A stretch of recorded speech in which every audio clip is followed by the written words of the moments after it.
خێزانێکی فەڵەستینی کە بە بنەماڵی عالول ناسراون بڕێکدراوی لیرێ عوسمانی ئەفسەرێکی تورکی عوسمانیان بۆ تورکیا گەڕاندەوە کە لە میانەی جەنگی جیهانی یەکەمدا لەلای ئەو خێزانە بە ئەمانەت دایناون.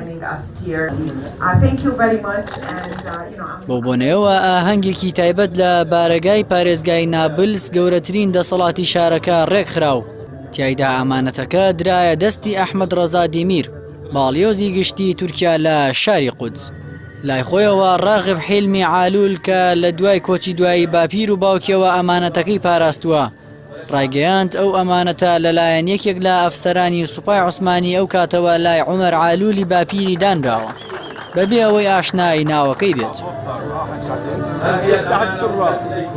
وتیشی ئەو ئەفسەرە عوسمانیە ئاشنایەتی لەگەڵ برایەکی باپیریدا بە ناوی مطیع عالول هەبووە کە ئەویش لەو کاتەدا و لە میانی جەنگی جیهانی یەکەمدا لە ناو ڕیزەکانی سوپای عوسمانیدا خزمەتی کردووە کە تا ئێستاش چارەنووسی هەریەکە لە مطیع و ئەفسەرە عوسمانیەکە بە نادیاری ماوەتەوە. ڕاغب عالول وتی پێشتر لە لایەنی فەلەستینیەوە بە فەرمی پەیوەندی بە لایەنی تورکیەوە کراوە بۆ ئەوەی دوایین قۆناغی گەیاندنەوەی ئەمانەتەکە بەڕێوە بچێت. هیواشی خواست ئەمانەتەکە لە مۆزەخانەیەکی تورکیدا هەڵبگیرێت و ئاماژە بە بەشی فەلەستینی چیرۆکەکەش بکرێت تایدا. ئەو ئەمانەتە 152 لیرێ عوسمانی بووە.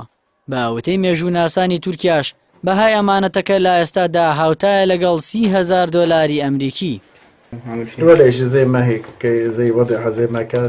لە وتەیەکیدا بۆ بۆنەوە باڵیۆزی تورکیا سوپاسی بنەماڵی عالولی فەلەستینی کرد بۆ پارێزگاریکردنیان لە ئەمانەتەکە و خۆشحاڵی خۆی بۆ بۆنەوە دەربڕی. وتیشی هاتوون بۆ وەرگرتنەوەی ئەمانەتێک کە ماوەی 100 ساڵە لەلایەن ئەم خێزانە فەلەستینیەوە پارێزراوە. هیواشی خواست لە ماوەیەکی نزیکدا ئاشتی بەرقەرار ببێت و نەهامەتیەکانی گەلی فەلەستینی لە ژێر دەسەڵاتی داگیرکەردا کۆتایی بێت کە دەیان ساڵە بەردەوامە. فەلەستین لە ساڵی 1516 و دوایشکانی مەمالیکەکان لە جەنگی مەرج دابیقدا کەوتە ژێر دەسەڵاتی عوسمانیەوە. لە ساڵی 1970 بە داگیرکردنی لەلایەن بەریتانیەکان و شکانی دەوڵەتی عوسمانی لە جەنگی جیهانی یەکەمدا دەسەڵاتی عوسمانی لە وڵاتە کۆتایی هات.